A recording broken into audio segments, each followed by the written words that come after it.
From the court to the classroom, from the block to the boardroom, this is the Michael Graham Show, where real talk meets real life. Join Michael Graham as he breaks down the big issues: youth development, community programs, housing, jobs, and the challenges that shape us all. Loud, funny, real. The voices of experience from athletes, educators, advocates, and everyday warriors are all right here. This is where community comes to talk. This is the Michael Graham Show.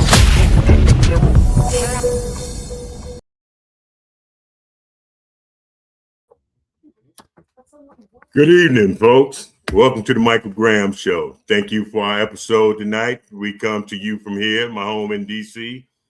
I got a good group of guys tonight. Some of these guys, most of them, been through wars in the Big East Conference. And matter of fact, all of us, come to think about it, and we're just getting together here and just, bringing some entertainment for some of the old heads out there that's, that really follows us as players and community activists and, just being involved in our community. I'm going to introduce my host. Matter of fact, he's a Washingtonian. He's the author of The Other Side of the European Experience. His name is Bobby Kinzer. He spent many years over in Europe playing. And that's my man there. There he is. Bobby, what's going on? What's up, Michael MGM Graham? How you doing? All right. How you been, man? Man, if I was any better, I'd be in heaven, man. You know what I'm saying? Hey, what's that thing you always say to me, man, when I call you and you say something, it just tickles me to death, man. Oh, I ain't never shaking, but the leaves on the tree and the breeze feel good to me. You talking about that? That's it. We got an excellent show today, man. We got an excellent show. I'm kind of jealous because it's like a Big East show, man. Now that's what it is. I went to Penn State, and we were independent, but we played most of these schools when I was playing back the day independent from 1975, 76, telling my age. But we got some great people, and I want to start off, Mike, by introducing the one and only Reginald Williams, Reginald Jump Shot, Dunbar, Baltimore, Williams. What's up, Reg? How you doing? Hey, Big Bob, how are you? Hey. And I forgot to say Reggie's Cafe. Yeah. we have some stories about that one. Oh, don't. Reg, it's so good to see you, Georgetown's finest man. Thank you for being on. We really appreciate you. And your legacy speaks for itself, man. Yep. You were a quiet assassin, Reggie. Yeah. You were a quiet assassin, and I hope we get a little minute to talk about that Dunbar Baltimore team, because they keep saying y'all are probably one of the greatest high school basketball teams. I don't know how you feel about that. They are without a doubt. We were. I'm gonna be generous. We were. Oh, that's so generous of you. That's so generous of you. Next up, ladies and gentlemen, this gentleman, guard, extraordinaire, ran the team. We got Eric coming up, and it's the wonderful, the most gracious Dwayne McCain. What is going Championship team. D-Train! Villanova's finest. Championship team in 1985, right? With the great Ed Pinckney that's on that team. He didn't miss too many shots, did he, that game, did he, Dwayne? But how many of us did? No, I'm saying Ed didn't miss that many shots. Pinckney. Well, Dwayne didn't either, because he was the leading scorer. Dwayne was the leading scorer. Yes. And Dwayne also played at the Indiana Pacers, which is, we want to talk a little bit about that too. So thank you for being on, Dwayne. And by the way, Dwayne comes all the way, ladies and gentlemen, from Worcestershire. Is it Worcestershire? Worcester. Oh, excuse me. That's the song. DC, man. You can't say that shit. I can't say it. Massachusetts. Say that real fast 3 times. There you go. Next, ladies and gentlemen, another Villanova finest, Mr. Chuck Everson. What's up, Chuck? From Lucky Villanova? baby. That's my man there. That's What's my up, Mike? man. How are you? How you doing, guys? Chuck, how you doing? 1982 to 1986, am I correct? Yep. And he was Dwayne and the I were center. teammates for 3 years. Thanks for being on, Chuck. It's a pleasure to having you. And Chuck, what position did you play at Villanova? I was Ed's backup. I was the backup center for Eddie Pinckney on that team. How tall are you? 7'1". God damn, you didn't look that tall, man. I'm sitting down, Bobby. Maybe I'll do it. Thank you for that. I'll show you a picture of me and Mike and Reggie, and you'll see. Yeah, right. You got Reggie in it too? Oh, that'd be good. God damn. What's up, Train? Hey, what's going on, baby? How you doing, brother? I'm doing pretty good. And always by good the seeing way, you. You too. now I'm going to bring up this next gentleman all the way from Syracuse, Orangeman, the wonderful Sonny Sparrow. And I was pronouncing it right, Sonny? Sparrow, you're good, man. You could be Italian. 1981 to no, is that right? 1981 to 1985, Villanova, Big East. Syracuse. Some great players come out of Syracuse. Yes. Roosevelt, Bowie, Louis Orr, Shackelford, Sherman Douglas. DC, There you Spin go. Guns, My point guard. Douglas. Carmelo. Can't forget Carmelo. No, that's Reggie Reggie Bug area. Williams, Marty Burns. I mean, the list can go on. But thank you for Herman being on. Reed. And I can't go any further without giving announcement to you, Chuck, and Sonny's show, The Big East Rewind. Has been on, I think, about 5 years now, your podcast. Yeah, 5 years. We're coming up on our 200th episode. So Whoa, that's pretty awesome. That's like a star type of shit right there. Star. Yeah, that is. Yeah, Look, that's when you get big. Did you And- see all the Episodes, 200 You know, episodes. Mike and Reggie have been on multiple times. So Yeah, but the thing with that shows that y'all actually went to class at Syracuse. Okay, ladies and gentlemen, next up we have the wonderful, another Big East team, the wonderful Eric. What's up, dude? What's up, guys? How y'all Hey, doing? how you doing, bro? What's up, Eric? What's going on? The EMT, baby. The EMT. A lot of stars on this program, man. Hey, Big East, Providence. the old Big East, Hey, man. man, What's up, love boys? to have you on here, baby. I'm Providence. glad that all y'all can make it, man. Was Providence a All y'all Jesuit can school? make it. Huh? Was Providence a Jesuit school? What was Providence? Catholic or something? All us, whole Big East is Catholic, man. When we first started Yeah, off, whole man. Big East was Catholic. Yeah, a whole bunch of believing heathens. up in that mug. Man, to this day, I don't know what a friar is. But look, some greats come out of Providence. Marvin the Oh, yeah, Bad without a News doubt, without a Bonds, doubt. Ernie D. Gregorio, Yep. Billy Donovan, Billy Donovan, Lenny Wilkins. We had some good ones, man. Kevin Yeah, Stickum, was that him? Oh, Otis hey, Thorpe. Brad, didn't our coach go there? Yeah, Big John went Yeah, there. Big Yeah, John. that's Big right, John John. was Big Providence John Thompson. too. Providence Okay. alumni, yep. That's right. Yeah. So, Okay. wow, Wow, let me you kick didn't say it. much This about how I it, wish though. you all. We got a lot of Right. people on, but we're gonna do a round robin.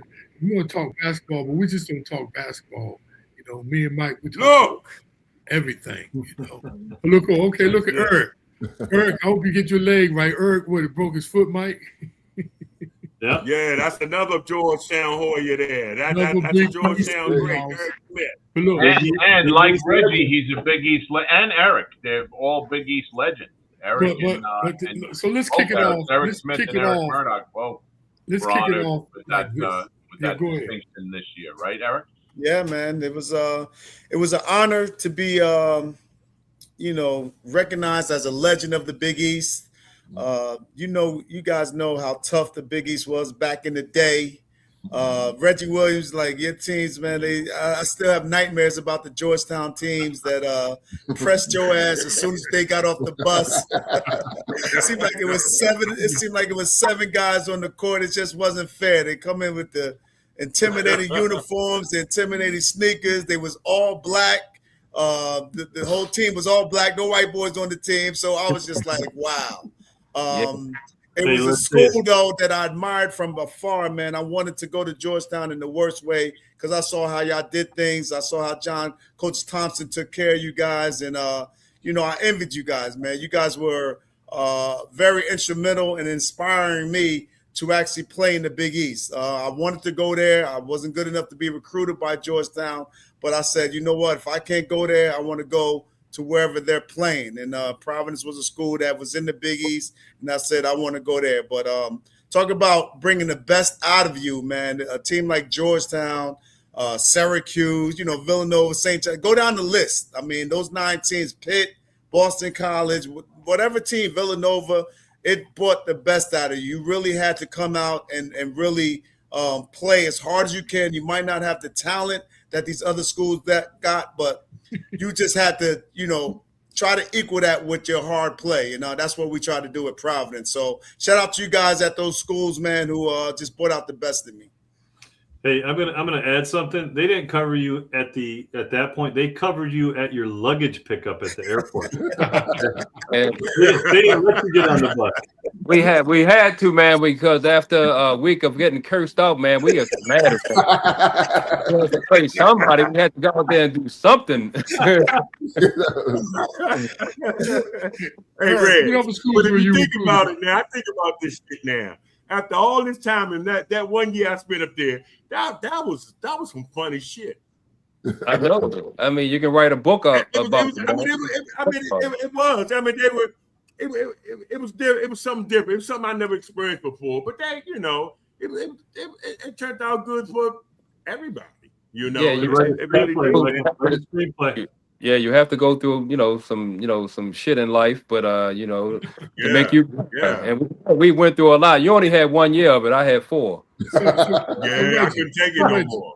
Talk a little bit of experience. I can read between those lines.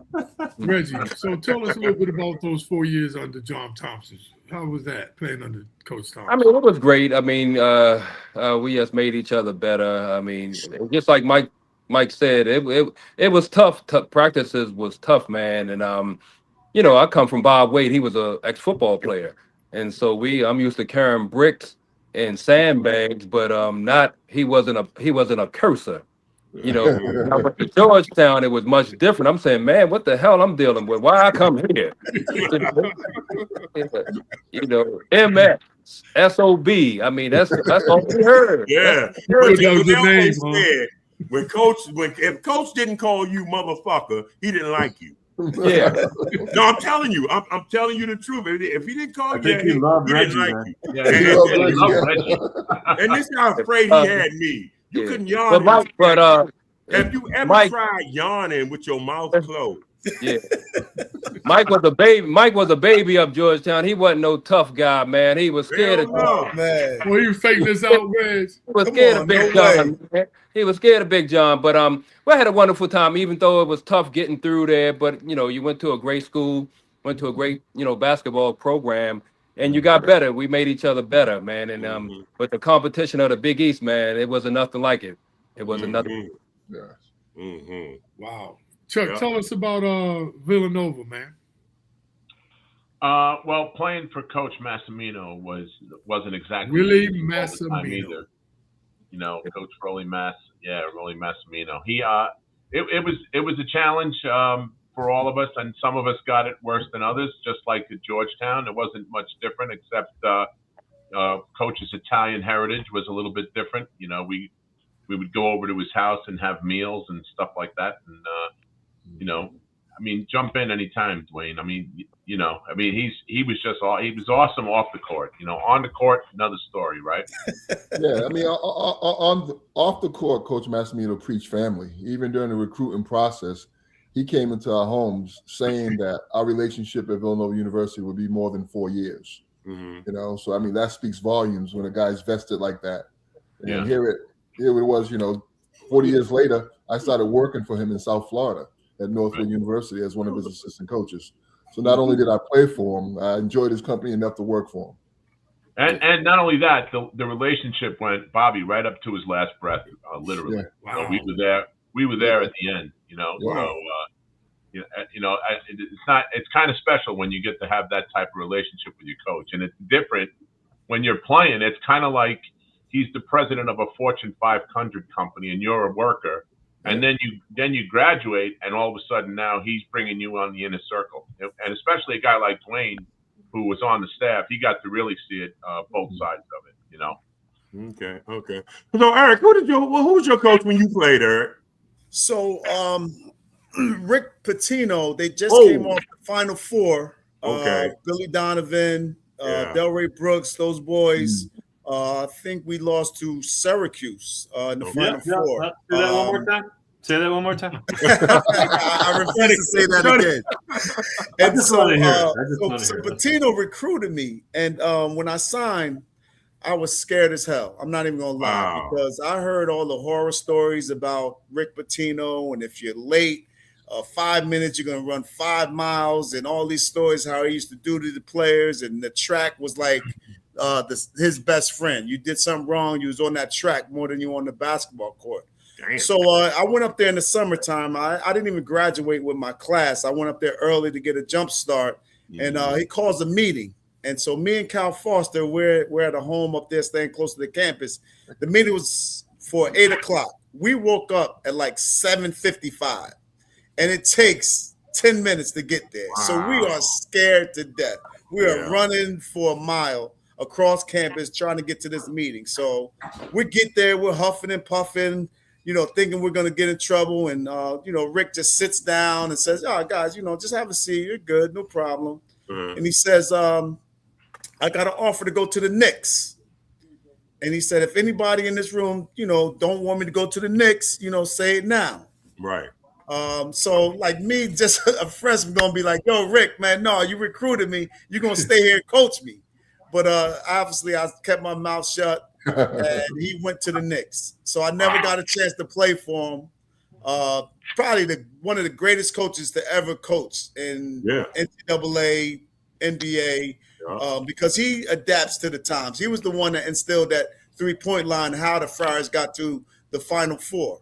But it was, Pitino was a guy that he left his system in place. So even though he wasn't there, and I was actually relieved that he left, the same system was in place the following year. So, I was good with that. Who was the coach? Rick Barnes. So Rick Barnes coached me for the majority of my career. Right.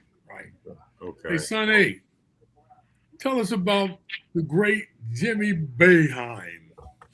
Well, playing for a Hall of Famer, right? Right. I was pretty similar. I was a skinny 6'5" kid, looked a lot like Boeheim, as a matter of fact. And playing for him was different because you had a lot more freedom. My high school coach was much more disciplined. So the freedom of the game was one thing, and getting used to, like Reggie talked about, getting used to being called other nicknames that I wasn't used to was a different stance, but it wasn't as in the volume of times that I heard that. He created an environment, I think, that was allowing players to play. Like, I don't recall any diagrams of any plays. One of my favorite memories was balls on the sideline. He took the grease board, which he never did, and he went, "Okay, get the ball to Pearl," and then he drew a bunch of circles, and that was it. We just looked at each other like, "Okay, we can run that." So that was a simple play. They tend to work pretty often, but that was some of the things. To me, that was part of his genius. Right. That he did not overcoach in those situations. He wanted his players to make plays. I talked to Dave Bing. Yep. And Dave Bing told me that he became real close friends with Boeheim, and he used to come in the summer with Dave Bing to Washington, D.C. and play on the ball courts in Washington, D.C. But it's a lot of history here, man. What do you think the biggest? And I'm just going to open this up to whoever want to ask. What do you think the biggest difference is to coaches today compared to the coaches back then, or do you think there's a difference? Anybody can pick up on that one. I mean, I started. I think the coaches back when we were playing, they were the stars of the team. You know what I mean? They had their own radio shows, clothing line. You know, people made clothes for them, and so they were the stars really. And they made the Big East. You know, you had characters. You had Jim Boeheim. You had John Thompson, Rowley, and Conaseca. They were characters, man. They brought a lot. They brought a lot to the game in the Big East, but the Big East being what the Big East is today. Okay. And you know who else was a character back then? What Big East? Who was the coach at Temple? John Chaney. John Chaney. Talking about characters. You know something? I just thought about something. When Eric said that he wasn't good enough to be recruited by Georgetown, I just thought about, remember Terrence Stansbury told us that coach told him in his face that he couldn't play college basketball? He told us that. And he went to Temple? He told a lot of people that. He told my best friend Muggsy Bogues that. I just thought about that. I'm still mad as hell today. Reg, I'm still mad. I went to Wilson High School up the street from Georgetown, right? Now, this is the urban legend. In my game, I played point guard all through my career, y'all. I'm 6'5". And he came, I saw his big old head in the window. You know how the gym windows are in the door? And the legend goes, I came down, I went between my legs and threw a bounce pass from the top of the key to a guy cutting. And he never came in. Shouldn't have did that. He never recruited anybody from Wilson. We had guys going D1. But, yeah, so I got a little thing to bone to pick with John. But, you know, I need therapy for it. Yeah. But I want to ask a quick question, like, because we usually go back to, and I'll start with Dwayne. When you came up, where was the place to play the best ball? You know, everybody has their playground, street ball. Where was it for you coming up? Where was for me? It was actually the AAU level. Being from Worcester, Massachusetts, I would have to drive 40 minutes into Boston. Dang. To play with the AAU. And that's where I met Patrick when we were 13, 14 years old. You know, Patrick Ewing. So for me, all the best runs in Boston for the AAU runs. And like you mentioned earlier, Reggie, in another podcast we were on with Chuck, you mentioned that we had an opportunity to play against each other. Remember that down in D.C.? Yeah, I remember. Yep, I remember. The Boston All-Star team came down there, the Massachusetts team. So, yeah, I mean, Patrick, no doubt, you know, I loved his work ethic. I love what Patrick represented. By far the best player in the country coming out my year. And you talk about John Thompson. I never got a chance to play for John, but John did recruit me. And one thing he said very interesting, I still remember to this day, and I still respect and love. He said to me, he said, Dwayne, I'm looking at you, I'm looking at Adrian Branch, and I'm looking at Anthony Jones. He said, you're all 5-star recruits. The first one that signs, I'm taking. The other two, no chance. Both DC boys. Yep. So right away, Anthony Jones signed. So John called us straight away. Anthony signed. I'm no longer recruiting yourself or Adrian Branch. Of course, I went to Villanova. Adrian went to Maryland. Right. But John was straight up with us. He didn't drag us along. He said, I'll take either one of any one of you will fit my bill. That's refreshing. That's refreshing to hear. I appreciate it. 100%. You know, because he was straight up. He also knew myself and Patrick were good friends. High on Patrick. Everybody was high on Patrick. You know, so I do appreciate that from John. Eric, where's your neighborhood ball at? Right down the street from where I live, man. I was just on with Chuck and Sonny, telling them about the runs that we had down the park. Where was that? This was in Bridgewater, New Jersey. We called the section I lived in Bridgewater. Bridgewater is a very affluent town, but I lived in a poor black section and called Hobbstown. And it was 2 streets. But I tell you what, man, we were raised by a village. Those runs down there, I mean, if you lost, you might as well go home that day. You know, it was like that. It was 5 teams that was waiting to get on. You know what I'm saying? So there was no, if you lose, you can get picked up the next game. No, just take your stuff and go home. And that's where I really honed in on my skills. My uncles, they all played ball. And so, once I got on the court, I kind of, they kind of passed the torch to me. And that's how I got all the guys my age on the court. But that's where I honed in on my skills, man, because, it was so competitive. You didn't want to lose. So, you was out there doing whatever you could to get better and better and better. And so, all of my friends, that was the whole point of this. You want to get on that court and you want to win. You want to win and you want to stay on the court. You lose, you go home. So looking back at my career, I think, that was very instrumental in me, picking up my game and getting that competitive edge that I got about me. Sonny, what about you? For us, I grew as a kid. I played at the grammar school park. We played half court 4-on-4, and if you didn't win, same thing. You sat on the hill. As I got a little bit older and was one of the better players, I had to find better games. So I played in Binghamton at Columbus Park. I was one of two white dudes in the court, and you had to earn your keep, right? Because you're a white boy, you ain't that good. So you had to prove it, right? So it really meant a lot, and you did learn the competitive part, and you had to gain the respect. You had to earn it, but you had to gain it every play, and it made me a better player. I loved it, and some of my best times were at Columbus Park and downtown Binghamton. What about you, Chuck? I played in the parks on Long Island, but as I got older and when I started to drive, I knew that I had to go into the city to play against the better players if I wanted to get better. So we played a lot in Queens because it was the closest borough to Long Island. So we played in the parks in Queens and got to play against guys like Wendell Alexis and some of the guys that I wound up playing with and against in the Big East. So it worked out. Great. And, Dwayne mentioned the AAU thing and stuff, when you're in the park, there's a lot of lessons to be learned when you're playing in the park. First of all, you got to be on a team that's going to win, that you're trying to win the game so you could stay on the court. All you guys all mentioned it. In AAU, it's always next game. I think it's affected the way that, the game is played today because there's no sense of urgency about winning and losing. You also learn the lessons of respect. You learn how to stick up for yourself when the ball goes out of bounds or if you felt you got fouled. There's a lot of lessons there that you learn in the park. And I think that's what's missing from the youth basketball of today. Yeah, creativity. Creativity. Yeah. You work out with a personal trainer. You have a set regimen of what you're doing. Right. Can you ad lib? Can you read the can you do those things? You're not taught that. Right? And the toughness. There's a few ad libbers right here on this panel. I know I played. That's where I was going.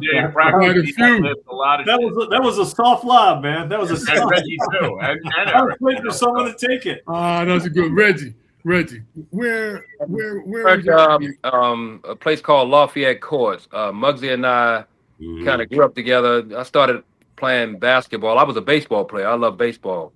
And we started at Lafayette Courts. A guy, one of our mentors, who came from Connecticut. He played at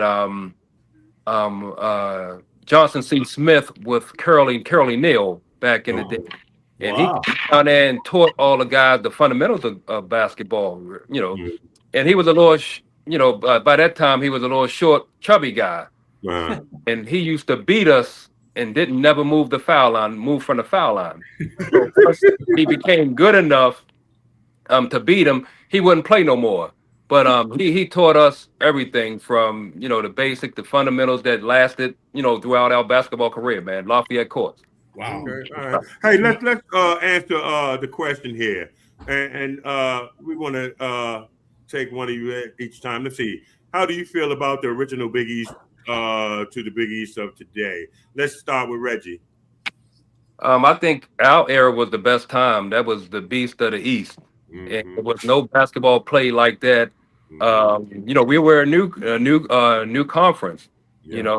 They had the ACC that was big time. But when 1979-80, when they started the Big East. And a couple of years in, man, we were challenging those big conferences, Big Ten, the Pac-12, and things like that. But man, it was a special moment in time for us.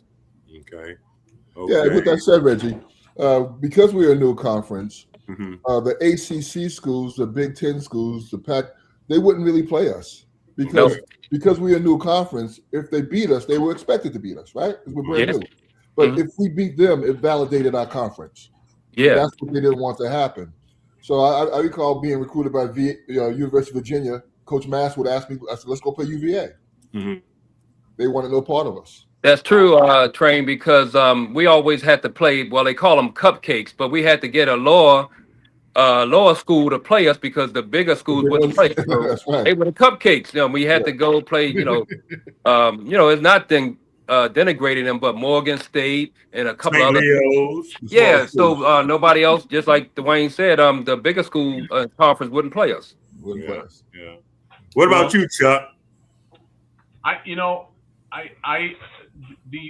To me, there's nothing like the old school Big East when we all played. And, obviously we're all a little biased about that, but the physicality, the fact that the rivals were so intense, the Georgetown, Syracuse, the Villanova, St. John's, the Villanova, Georgetown, it was always a battle, and everybody had one or two studs on their team, so it was all out, go hard or go home type of thing.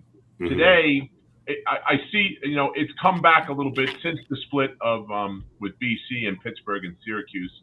I think it's come back a little bit over the last few years since they changed everything in 2013. We've got the conference has got 4 national championships since then, 2 for Nova and 2 for UConn. We're always in the mix. We've been down a little bit since this NIL thing, but I think they'll figure it out. The last 2 years, last year and this year, only getting 3 teams in when we're used to getting 5 or 6. But I think it'll level itself out as people navigate that whole dynamic now with the NIL and the portal. Okay. What about you, Sonny? Well, since we're not in the Big East, what the hell you think I'm going to say? You kidding me? That's a no-brainer, man. But the times you think about this is the part that we've learned doing our show, right? Uh-huh. The Big East really was 1980. It started. By 1982, you guys are playing for the national championship. National championship within a couple years starting. 84, you win it. 85, Nova wins it. 87, Syracuse runner-up. 89, Keaton Hall is runner-up. In the meantime, we have 3 Big East teams in the 85 Final Four. Yeah. We had, like you said, Providence, Syracuse in 87, right? Mm-hmm. We put teams at every level of our conference in the Final Four. ACC wasn't doing that. Right. Big Ten wasn't doing that. Pac-10 wasn't doing that. So to me, we had a really special things. Great players from the East Coast were staying on the East Coast. Mm-hmm. So we were the place to be, the place to play. And like Chuck said, a bunch of Syracuse students can get in a car and drive to every single place we played and go to that game. So you had legit, people that don't have money and people flying on their jets. You had students, 8 of them, piling in a 4-seat car, and they're driving their ass up and they're staying at some Motel 6 to go to some game. Yeah, that was passionate fan bases. Yeah, right. Yeah. So to be as spread out as it is, I'm sorry, kind of loses it for me. It's good basketball, like Chuck mentioned, but you just don't have that flavor that we had back then. Yeah. What about you, E? Yeah, man, 100%, Sonny. We got Creighton in our league and Butler and Marquette. It's just not the same. Because the Big East, what I respect about the Big East is that even though I came from Providence and it wasn't Georgetown, it wasn't Syracuse, it wasn't those top schools, we was a team that tried to earn our respect. And I think, being at the lesser half, I think we earned that respect with these bigger teams. It was not a cupcake when Providence played Georgetown. Georgetown had to bring it. Mm-hmm. At being at Providence, we knew we had to bring it or we would get our asses kicked. We didn't want to get embarrassed by those guys. We didn't want to be intimidated. So I don't know if anybody worked harder than us. Georgetown, you might say that, but the stuff we did was insane looking back at it to prepare for the Big East. So I'm very proud of that from top to bottom, it was competitive every single night, and you better be prepared for that. Yeah. You okay? This next question is from Eric. He Let's see. What was your favorite gym to play in other than your own in the Big East during that time? How about you, Reg? What was your favorite gym to play in other than your own in the Big East? Madison Square Garden. Oh, World famous arena. World famous arena. We should exclude the big. We should exclude the Madison Square Garden. Okay, I think that's everybody's answer. Okay, I want to exclude that one this time, but I say the Carrier Dome. Carrier Dome, yep. It wasn't nothing like it in the country. It still ain't nothing like it in the country. You know, you got 30,000 crazy people playing oranges, drawing oranges. So it wasn't no place like that. Yeah. And marbles too. To get a win and to get a win up there was, man, it was something else, man. You know, I was telling Sonny, man. I say the Carrier Dome was probably the my favorite place too. Right, I was telling Sonny before we came on. Penn State played Syracuse at the gym before the Carrier Dome. And them fans were crazy as hell. They knew your whole if you scored 3 points the game before, they go, Bobby Kinder, 3 points. They introduce you, Michael Graham, so what? I mean, I ain't never seen fans like that. But keep going. Who else is next? What's the best gym? Chuck. I gotta say the Dome, man. Carrier Dome, 35,000 people, man. Unfair advantage. You couldn't really get sight with the backboard because the fans were so far back. It was just amazing. Just looking around, I would come out there for warm-ups, just look around at the crowd. Yeah. All right. So what we're finding out, right, basically, is that we're not going to give Syracuse any credit for having good teams that win. We're just going to say they had an unfair advantage. That's what we're going to say here. That's what we're talking about. Background, yeah, exactly. Home court advantage. This is not right, okay? I could tell you where I didn't want to play. I didn't want to play in the Cap Center. I damn sure didn't want to play in the Palestra. And I didn't like playing in the Providence Civic Center. Hey, Sonny, we didn't want to play in the Cap Center. I mean, that was the darkest arena. That was one of the darkest arenas in our conference, man. It's cold. It's always cold because of the ice, man. Go ahead. Good point, right? They did too. Good point. That's funny. Other than ours, I liked playing in Brendan Byrne because I knew I was going to get a lot of run against Seton Hall. I was Seton Hall. Oh my God! No, I like playing it, and I hated playing in the Dome because we didn't win a game my 4 years there in the Dome. It was and Pearl. I mean, I tell you what, it was hilarious. There was one game, Dwayne, you remember this game? Pearl was having a game, and somebody goes to the foul line and he trots over to Coach Mass and he says, "Hey, Coach, don't get mad at the guy. He just can't guard me. You're going to have to find somebody else." He had 36. And the best was we had a guy, Beltra Dawson, rest in peace, one of the guys that he passed away. But he kept saying that Pearl was not that good. He can, he's better than that. I can do it. I wish I'd get in there. So Rolly hears him and says, "Gary, come on out. Belt, go get Gary."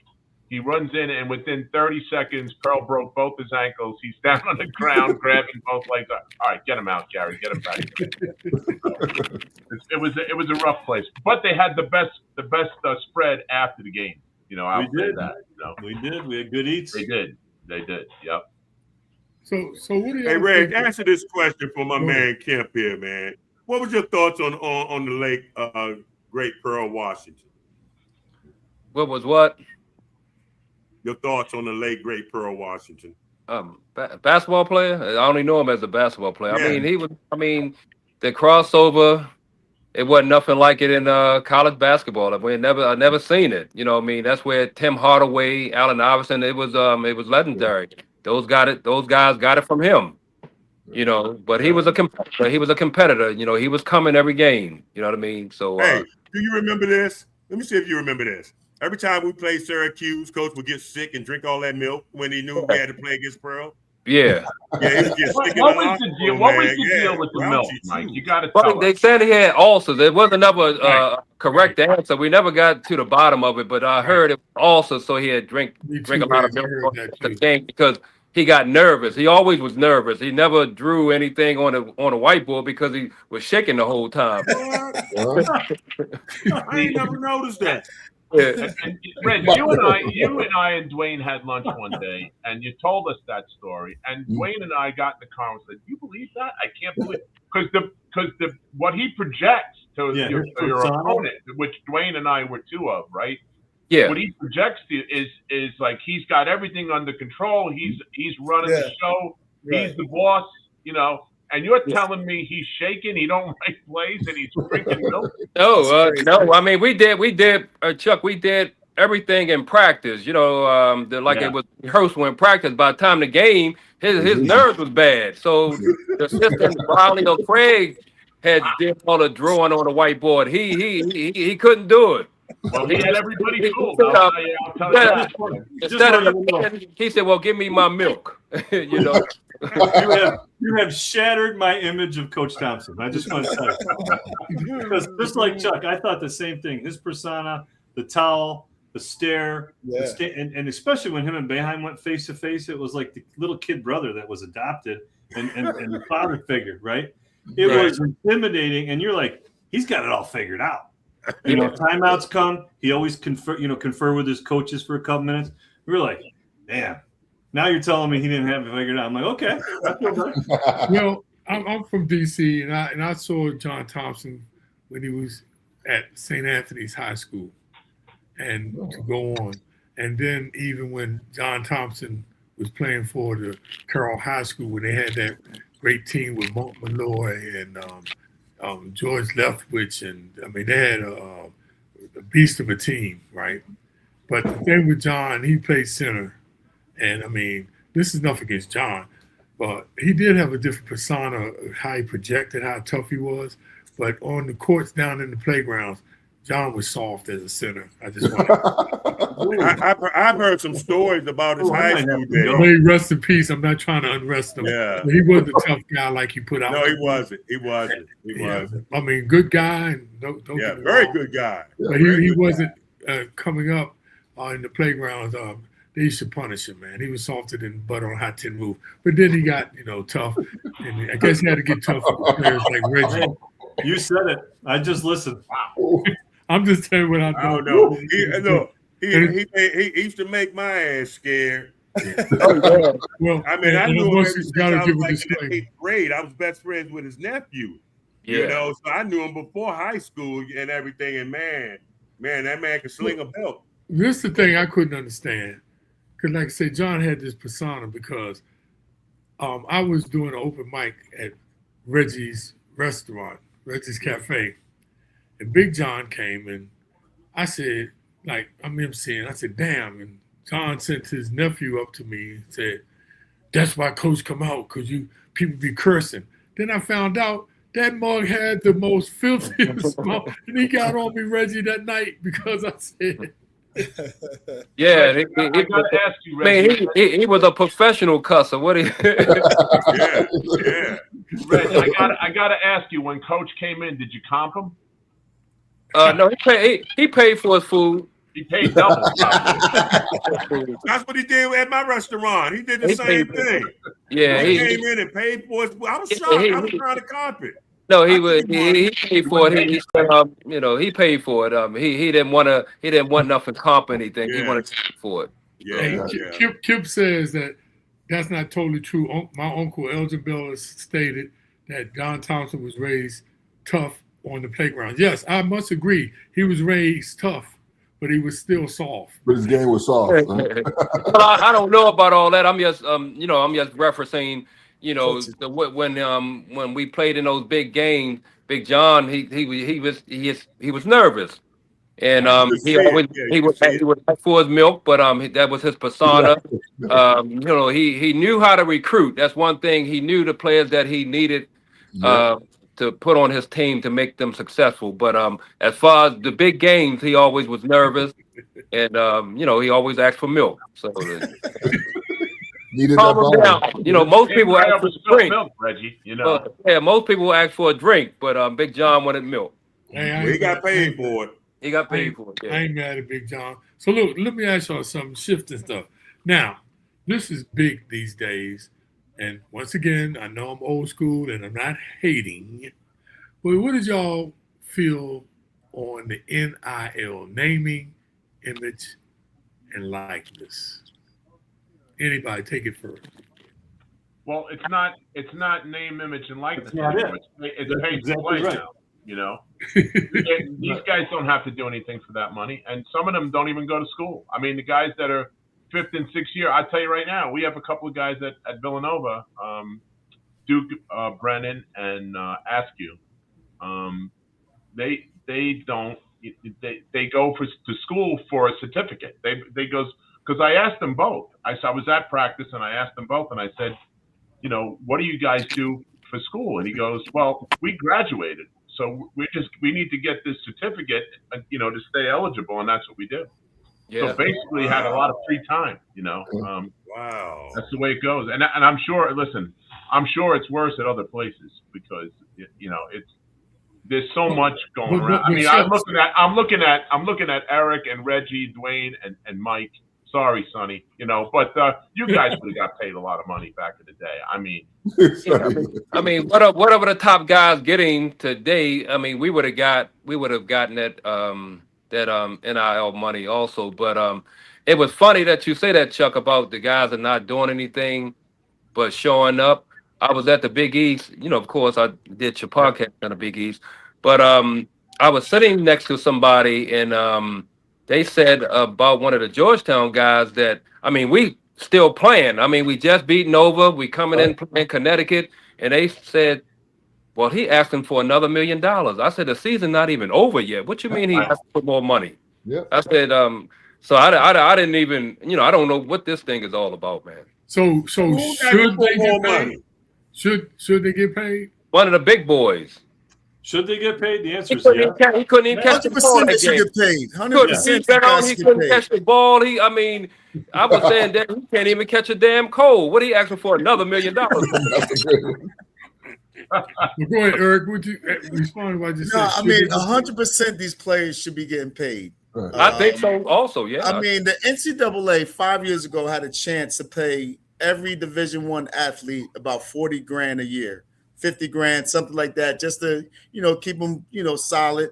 Right. And they turned that down because they were being greedy. They had a chance to pay every player 40, 50 grand. And they chose not to do that. They got sued. And that just opened up the floodgates as far as these guys getting paid. Now, I don't know if they could reel that back in.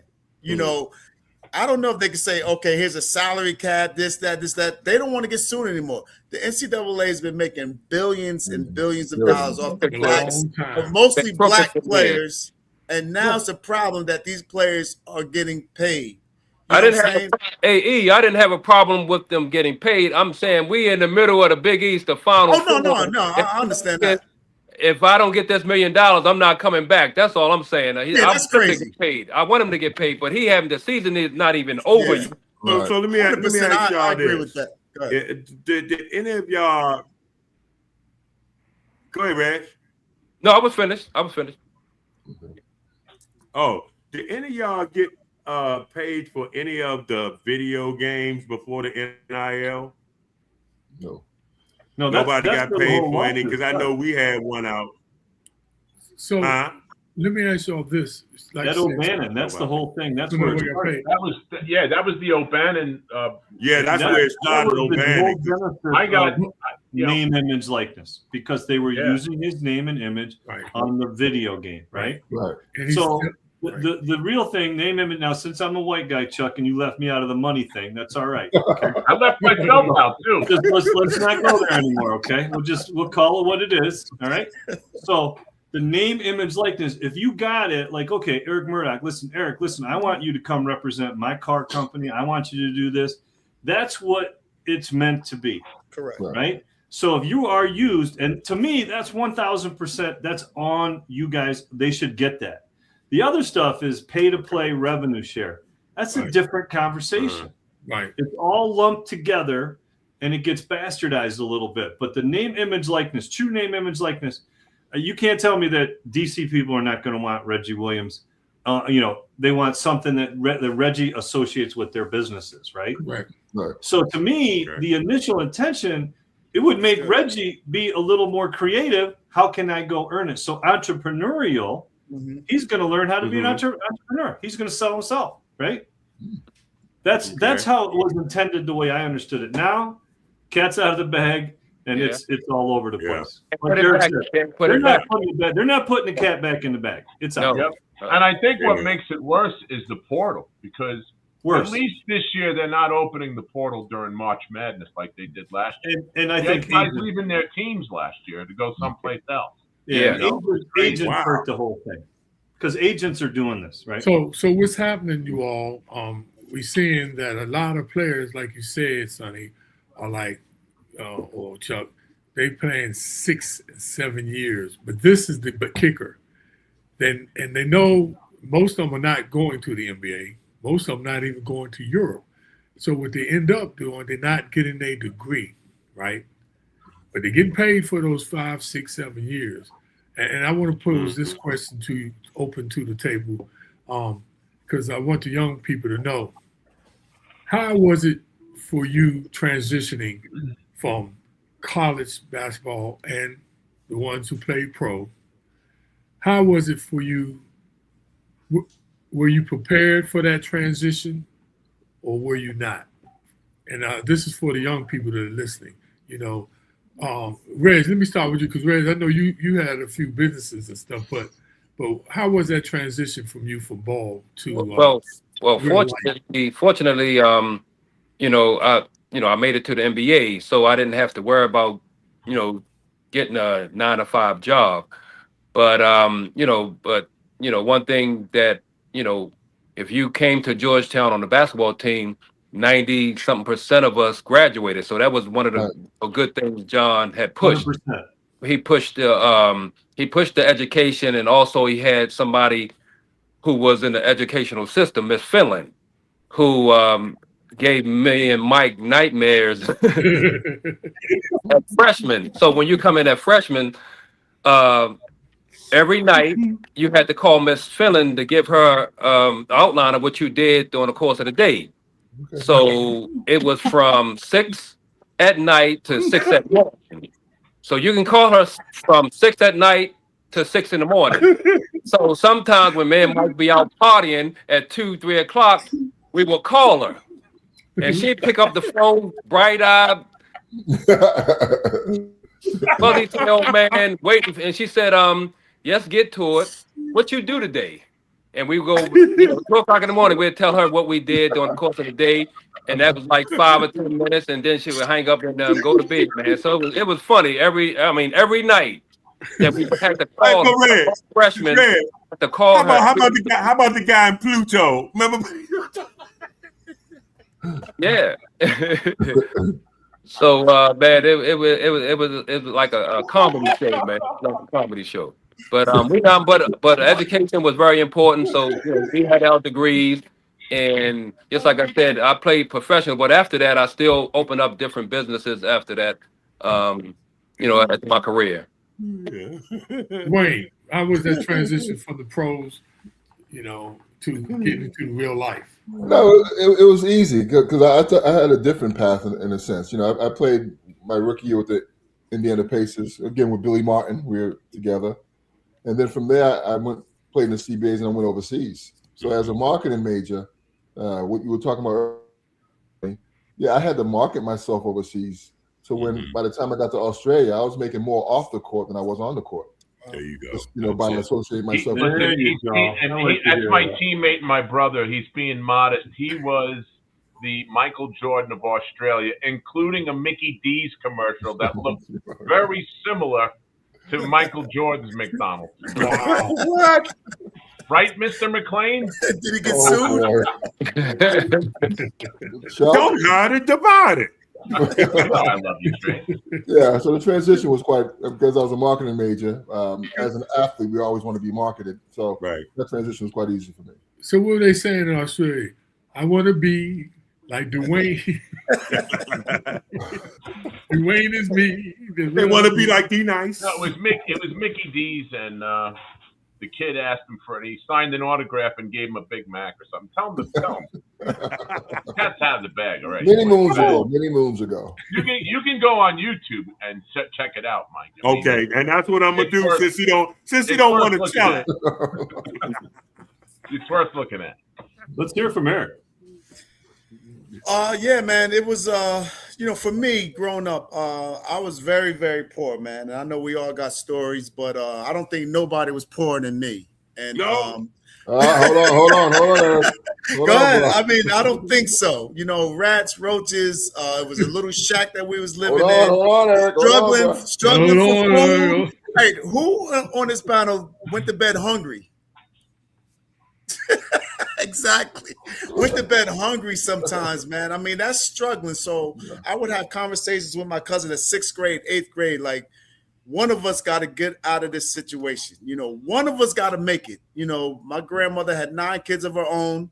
My mother died when I was 6 months old. She got hit by a car, thrown in a ditch, and she drowned in the ditch. Dang. And so here I come, another mouth to feed for my grandmother.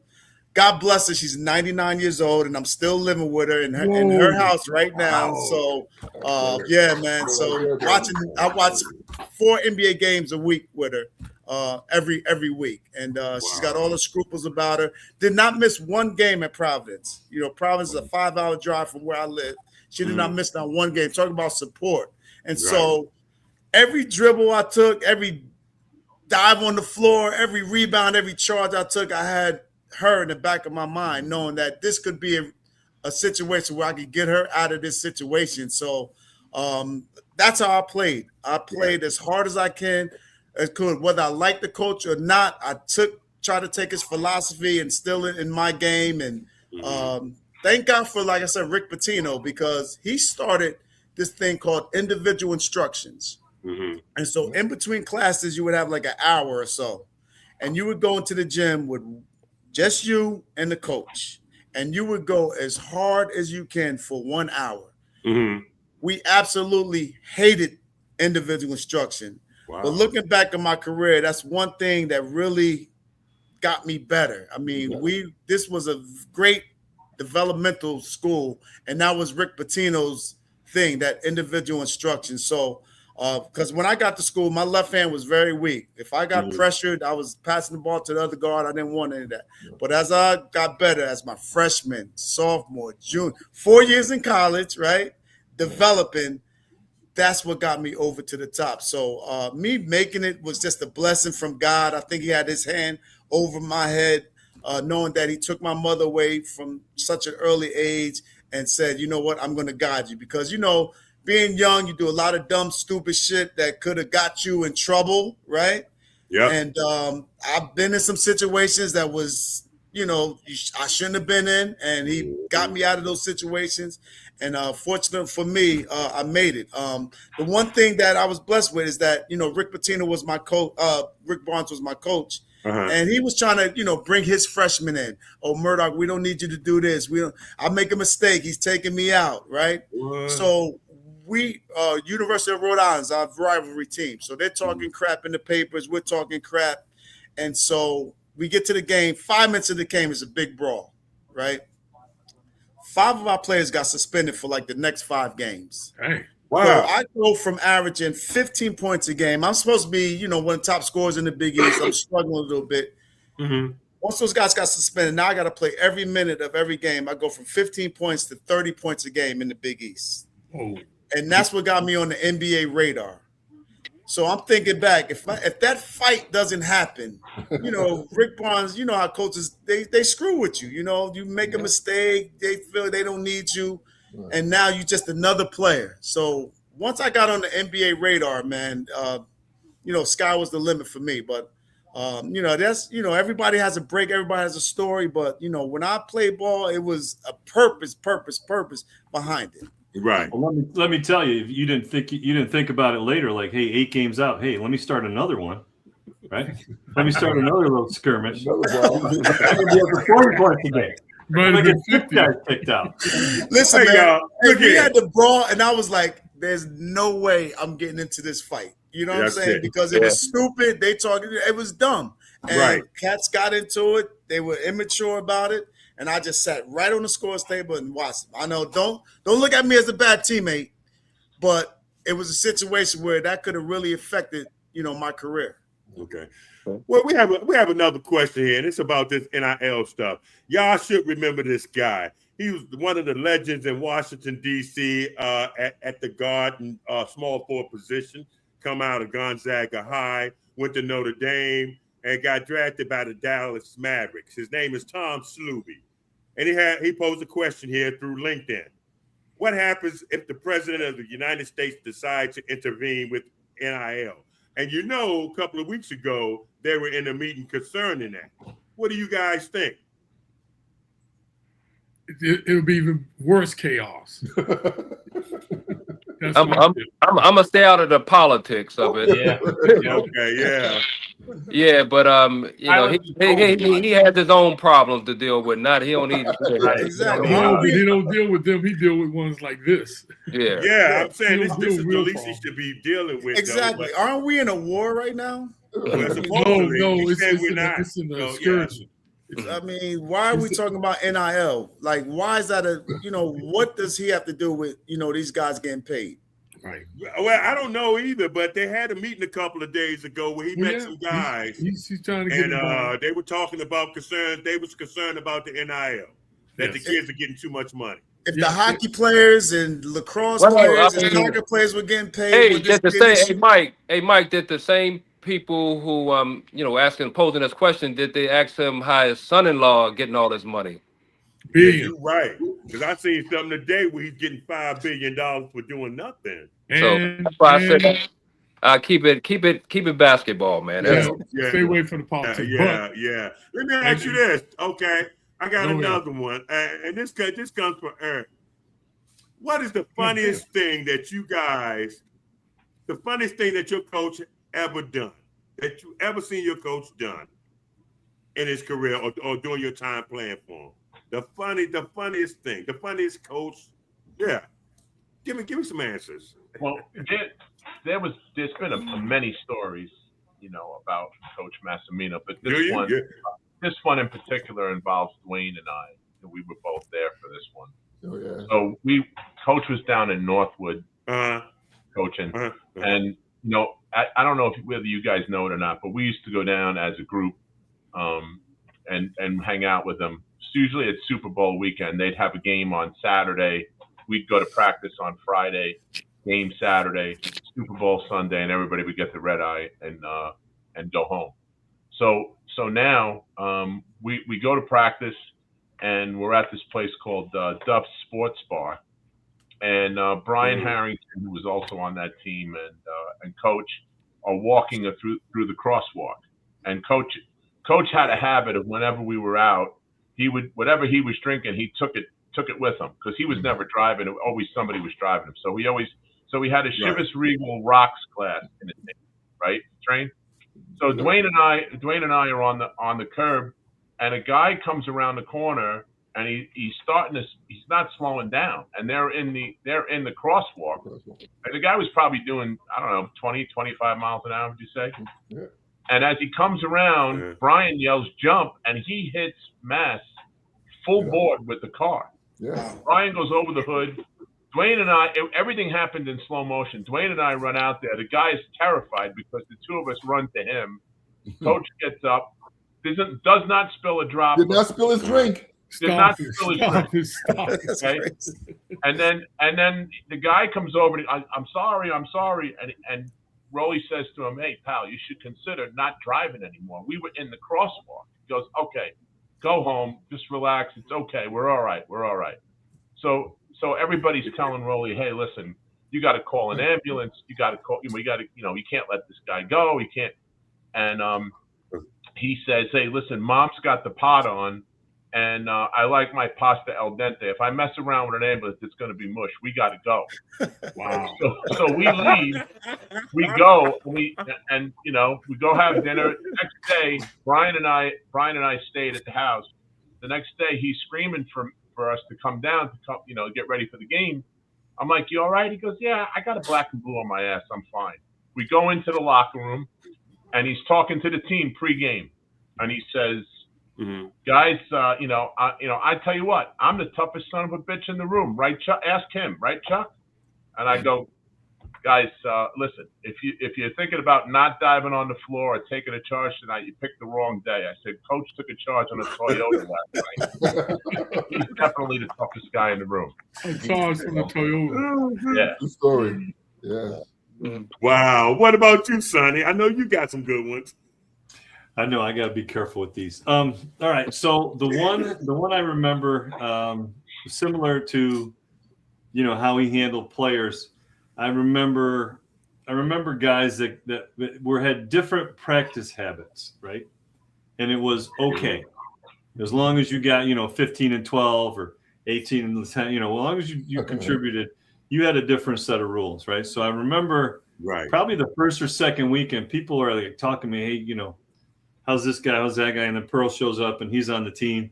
And I remember Coach going, we're gonna let Pearl take the day off, right? I was like, really? And so the people would always ask me, what was it like to practice against Pearl? I was like, never practiced, right? So kind of hard to judge yourself, right? But that was one of the coaches' things was like, just go down, just go shoot foul shots, just go sit on the side. He always had an ice pack and a huge smile on his face when we were going north and south, right? Right. Coach was happy with it. There's a big smile on his face. I was like, oh, thank you, Coach.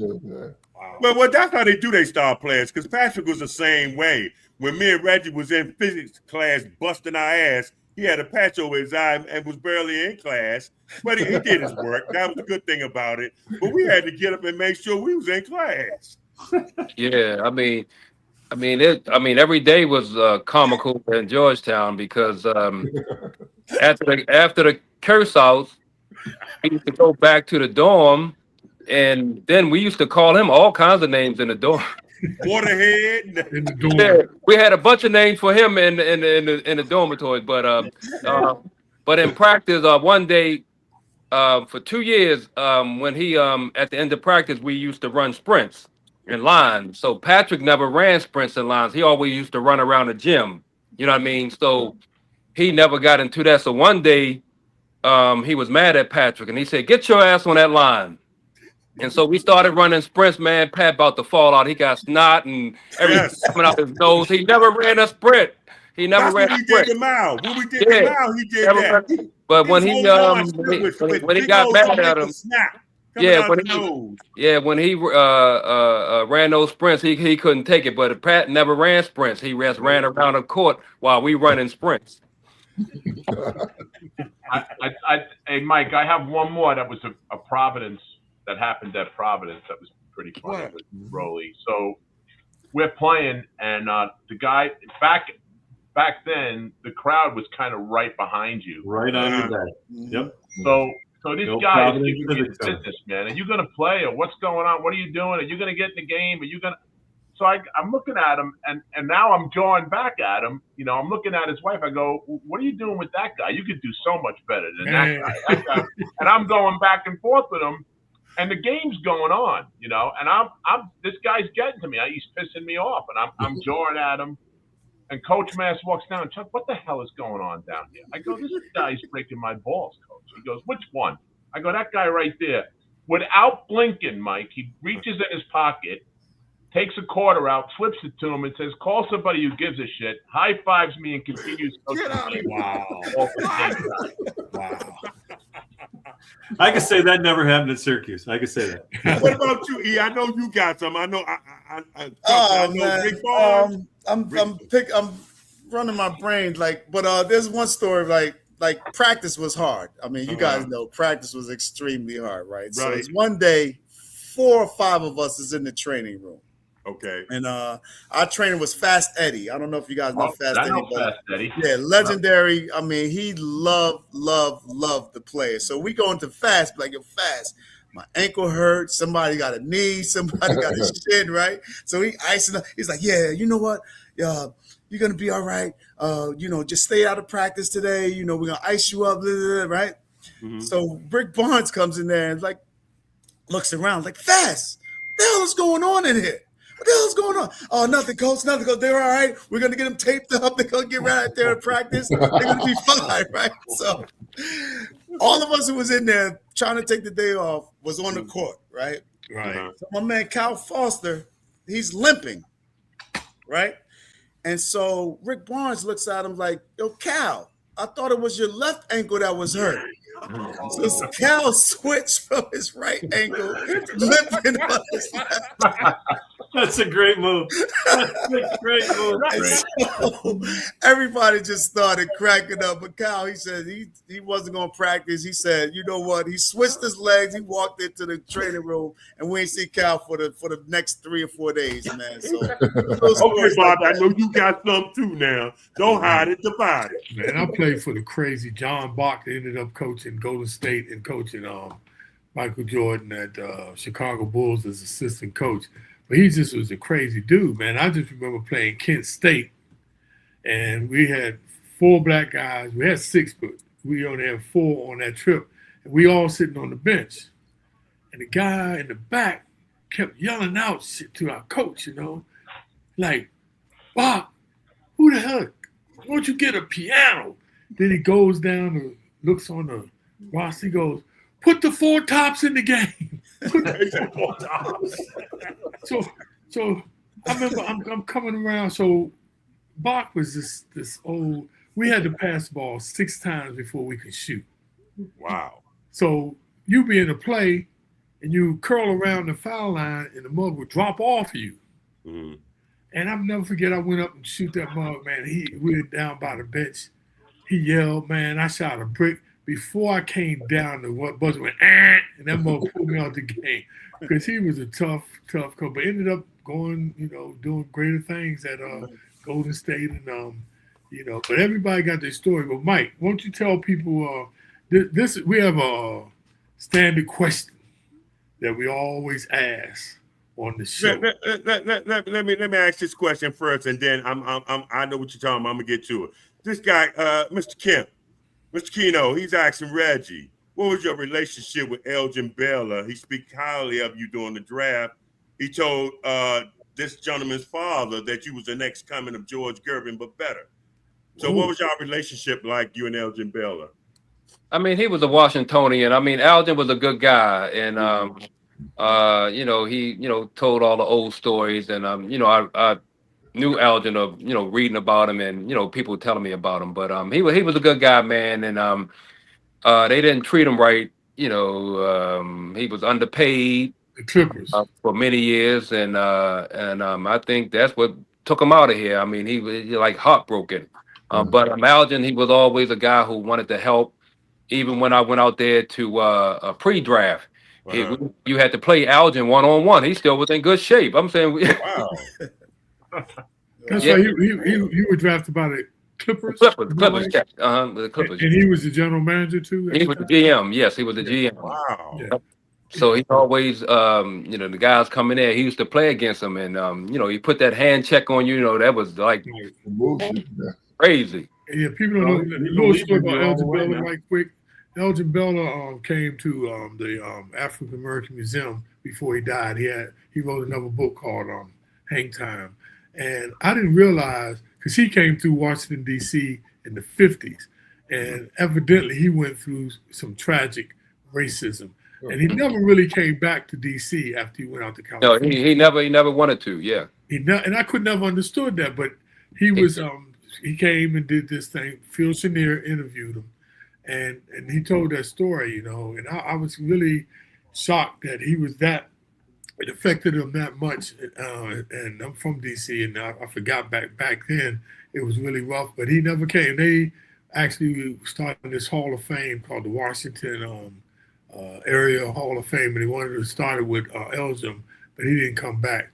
But great, yeah, he's a great man. Big Pop, he wound up living in West Virginia because I spoke, and he said he didn't like DC. He didn't give me the reasons why, but he lived in West Virginia before he. That's where he passed in West Virginia. I don't know if he passed. He passed in L.A., but I'm saying that's where he had a home at.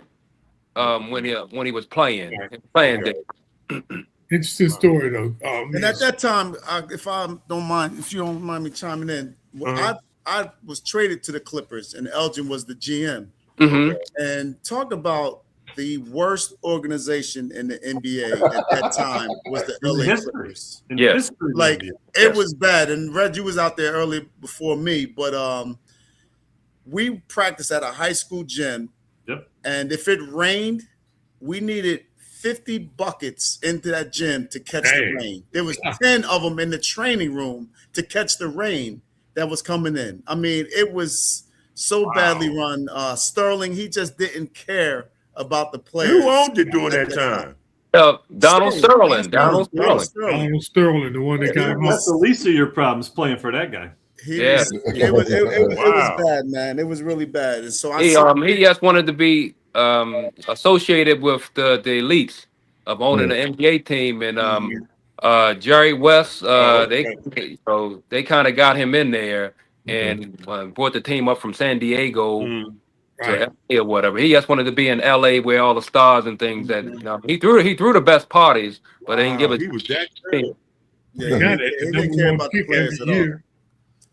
I mean, just think about the guys who played 3 years for him. They're up for their contract, and guess what? He's trading them. So it was just a strict business model for him that the tickets were cheap, right? Yeah. You didn't have to pay a lot, and if a player was up for his contract, he was not paying them. So young guys, they were shipped out of town. And Elgin, he was the general manager, and I don't think he made more than something like 450, 550,000. Other GMs were making over $1 million. He was the fall guy for that organization. He was a great dude. Elgin Bell was a great dude. Great dude, yeah. And I didn't realize he went out to Seattle, Washington. A lot of people didn't realize that's where he went to college, and he went to junior college before. But just an interesting story though. Like interesting. So I read his book, man. He matter of fact, he was one of the first people. They didn't have health insurance. Back then, they were working a job. They were playing the NBA, working of a job. They didn't have health insurance. And Elgin Bella, he was a star in the league then, and it was an all-star game. And back then, it wasn't, it wasn't played on TV. It was delayed if it was. But Elgin held out and said he wasn't going to play until they got all the players' health insurance. And a lot of the other players, GMs came in and told them if they didn't play, they were going to be fired. But because Elgin stood his ground, just him alone, that's how they started getting health insurance. They didn't even have health insurance back in the day. Yeah, man. Okay, guys, I got one more question, and then we're going to wrap it up. I got one question, and I want each of y'all to answer this. Who was the toughest player in the Big East you had to cover? Had to cover. Yep, the toughest player in the Big East that you had to cover. The Big East. Chris Mullins. Go ahead, Sonny. Chris Mullins. Chris. Ooh, good one. Yes. There was a screen every 3 feet. Yeah. And even if he was one of the slowest guys on the court, he was open all day. Because he had that quick release. Yes, he was. Quick release, and he had a great fake. He got you to bite on every time. And he put the ball right there, and you thought you were going to block it. Yeah, it didn't happen. And he was like Larry Bird. He'll tell you what he's going to do.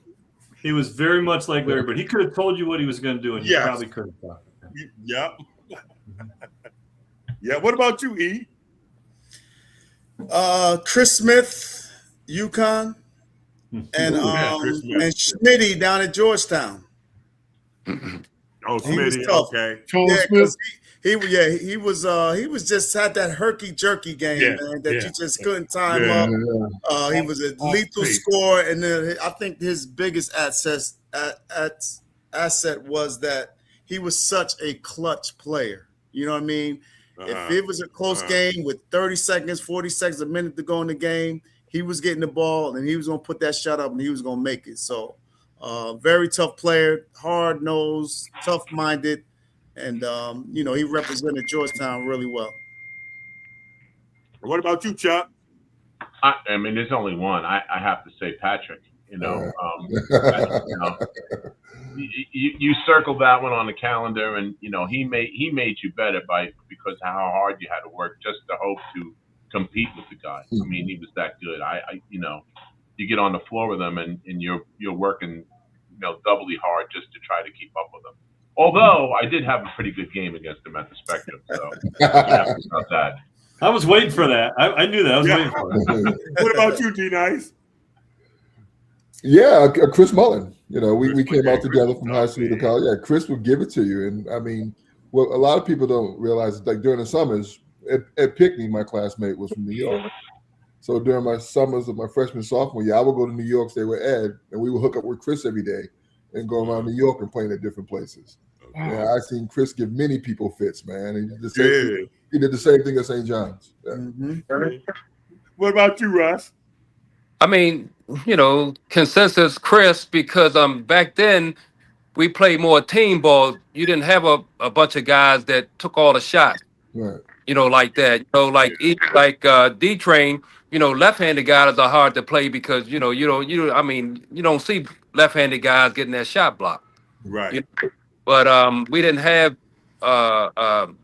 shooters in the game shooting up a whole lot of shots. Right. So it's more of team players. So that's kind of hard. But Chris was one of the guys that put up a lot of shots, and we ran it offense through him. Okay, that's good. Now my next question. Okay, now you guys today, we're all in our late 50s and early 60s. Mm-hmm. What would you tell yourself today as the player you were back then? What would you tell yourself today? Who wants to go first? Your younger self. What would you tell your younger self? Right. I was always when I had a little bit of a different experience than guys like Eddie and Dwayne and Prez, and because my deal was this: I had 2 minutes to impress the little Italian guy when I came in for Ed. Mm-hmm. And if I did that, my hope was that he'd put Eddie in and take Train out, and then I get another 2 minutes, and then he would take Train back in and take Prez out. Okay. But I overtried and tried to please coach rather than just play the game and not worry about anything. And by doing that, I wound up making mistakes where they shouldn't have been made at that point in time. So I would tell myself to just relax and go play and have fun. And I think it would have worked out better, because when we went to on those trips out to the Big East trips that we've talked about before in the past, guys, right? Mm-hmm. I went out and played, and nobody was screaming at me. I wasn't looking over my shoulder, and I was like the leading scorer and rebounder on our team that played in Yugoslavia. So, I knew I could do it. It's just a matter of, mentally, I think I got roadblocked a little bit by my own self. Okay. What about you, Sonny? Well, for me, it's a little different, right? Like I'm going to say I was pretty immature. So when I wasn't getting what I thought I was due or I had earned, I was a little bit miserable, and I didn't appreciate the people around me, right? Like the experiences, the guys I played with, the guys I played against. I had a chip on my shoulder, and it wasn't healthy and it wasn't good, right? Right. So I would tell me two things. You really want to be a good basketball player, you got to spend more time playing. And I didn't do as much in college. Mm-hmm. When they brought Pearl in, listen, you ain't point guard no more, okay? Right. You got to be a two guard, and that means not just shooting, but you got to change your mentality, right? I couldn't get over that hump, right? Okay. So bottom line is it was a legendary point guard. There's no shame in that, right? Right. But right. Your own personal ego gets in the way, and you're a young testosterone-filled 18, 19, 20-year-old that you can't deal with that, right? So I would say, listen, you're in a situation. Do everything you can, but appreciate it a little bit more. And if you really want to go for it, you got to commit to it. Because I started playing baseball in the summers, and I had some success in baseball. Thank you, Reggie, for mentioning baseball. But for me, that's where I sort of channeled it. I was like, all right, well, I'm not successful here, but I'm going to do this, right? Okay. I shouldn't have. If I really wanted to make it in basketball as a 6'5" point guard as well, Bobby, right? I could have done something with it somewhere, but that wasn't my path. So my lesson to my younger self is grow the hell up a lot sooner. That's what I would tell myself. All right. Yeah. Okay. What about you, E? Great response, Sonny. Yeah. I would say I was the leader of my team Mm-hmm. And I kill guys. I saw the Michael Jordan story, how half the guys don't like him because he just wanted to win. He was competitive, and I'm not comparing myself to Michael Jordan, but in that instance, as far as being a leader, that's how I was. Like if somebody wasn't, I felt my biggest asset was like getting stuff out of guys that didn't even think they had it in them. Right. And so when I saw a guy who was not rebounding, who was 6'11", I would yell at this dude. I would go at this guy and challenge him. If this guy wasn't playing defense, if he wasn't playing as hard as I thought he should be playing, I would go after these guys. And just looking back at it, some guys can take that, right? Some guys can take that criticism. Some guys, they go the other way when you get on them. So I've learned that, some guys you got to handle with, kitty gloves and put your arm around them and hug them, encourage them that way. I was just a hammer. And just realizing, I could have went easy on this guy and, gave him a little more love. But, at that time, it was a lot of pressure on me to get to my goals as a team and individually. And that's how I was. So just looking back at it, I would probably just be a little more lenient on my teammates who probably couldn't take the constructive criticism. Okay. All right. What about you, D-Train? Oh, what would I tell my younger self? I was pretty disciplined. I listened to my elders. My path took its own course. What would I tell my younger self? Probably nothing. Probably stay the path. I really don't have any regret. I could have had a longer NBA career, but I went overseas for a reason. Right. But I have no regrets about my path. There you go. What about you, Russ? It's gonna be short. Okay. I would tell a younger Reggie to be more social and more outgoing. And today I'm 62, and I still tell the older Reggie, you need to be social and more outgoing. You always been like that. See, I used to drag to get him outside. One time we went to Baltimore. I took him home because he wanted to go home for the weekend, right? So we're in there. I get him some Kool-Aids with some coolers, right? He drunk 2 coolers. His head was hanging out the window. We going to Baltimore.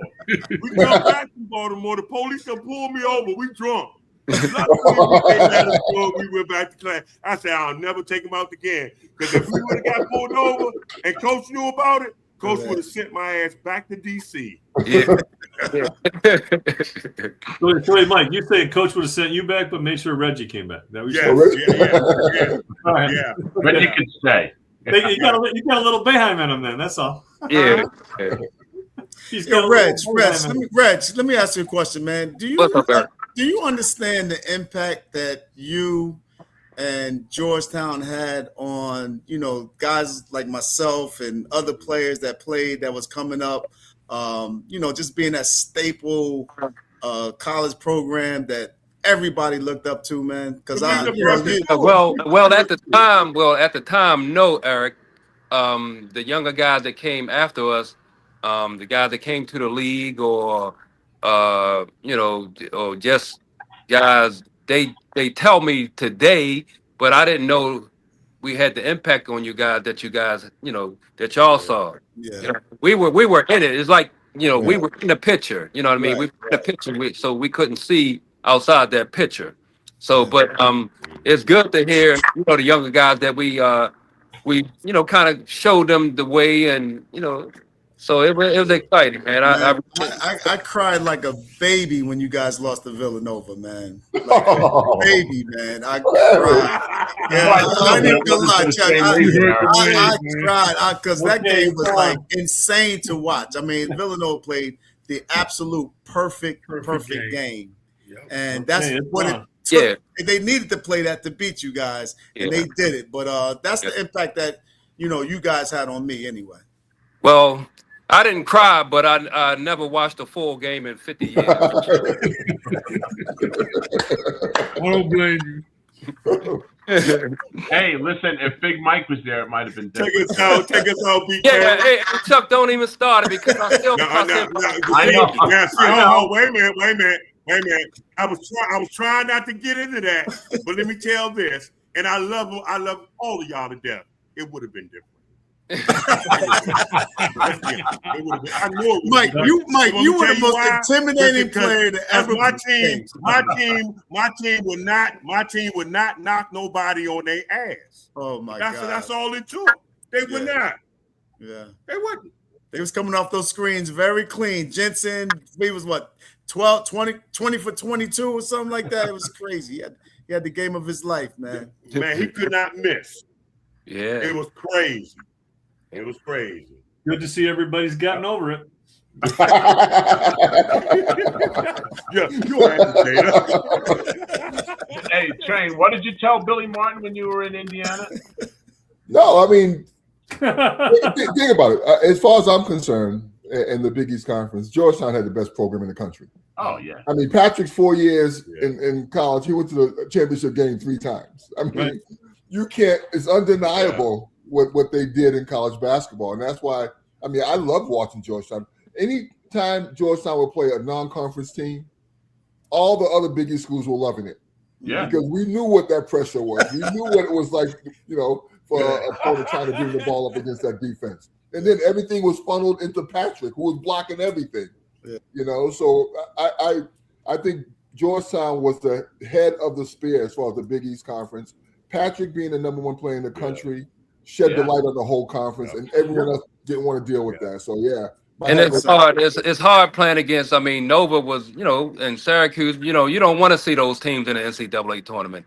I mean, they teams that study you, they know you, and the Big East is a Big East thing. We play. I mean, we're competitive in the league, and there's one thing that a Big East team don't want to see is another Big East team in the tournament. Right. Yep. Right. Especially when they lose in the tournament.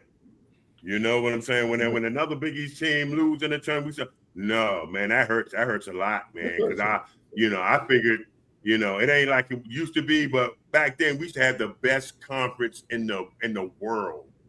Yeah, man. You remember when we had to go to 6 fouls, right? Yeah. 6 fouls. Yes. 6 fouls. Yes. That's how physical the games were. That's how physical they were. Hey, Reggie. All right, Bob, take us on out, Bob. I'm going to ask Reggie one question before I go. Okay. What did y'all say to Freddie Brown after he threw that pass? Well, I wasn't there. I was a junior in high school. Oh, we wasn't there. So you were junior then? Yeah. Right. Oh, okay. Because I know Freddie, man, and great guy. And he told me the interesting thing when Chris Webber called a timeout, right? Freddie said he was getting calls from people from back then. Like, he said he was getting calls from people, like letters from people, like lady said, oh, I can really feel what you went through. I had a similar, situation. Wow. I ran this kid over. He's like, God dang. He made a mistake, man. I made a mistake. I mean, he got it. He got an 84. So he got it. He got it back. That's what it's about. That's so look, y'all, thank you all for being on, man. And look, by the way, this is not a one-time thing. We might be calling y'all back. Because Dwayne, I'm sorry, Bobby. Dwayne, I got you and Bill, because Bill keep asking me about you and being on with you. Okay. So I got to do that. Okay. That's my guy. It'll be a different mix. So we'll call that. And thank y'all. And look, just want to let everybody know, The Other Side of the Hoop by Bobby Kinsler. Other Side of the Hoop. All right. Yep, the European basketball experience on Barnes & Noble and Amazon. Check it out. And Reg. Yes. We had some great times at Reggie's Cafe restaurant. Those are some good times. Was it every Wednesday or Thursday? I forgot. It was Tuesday. Tuesday, okay. The hardest day of the week, and I was doing Reggie's open mic night, and great times, great acts, and I mean, it was professional people. Timberlands people came through. Robin Crawford had Whitney Houston. We had some major people come through, but Reggie, those were good times. But thanks, everybody. Thank you. Appreciate y'all, man. Y'all, hey, have a great show. Don't forget the Big East Rewind. Tell everybody, when is that on, Sonny? Usually we drop this episode every Wednesday. What time?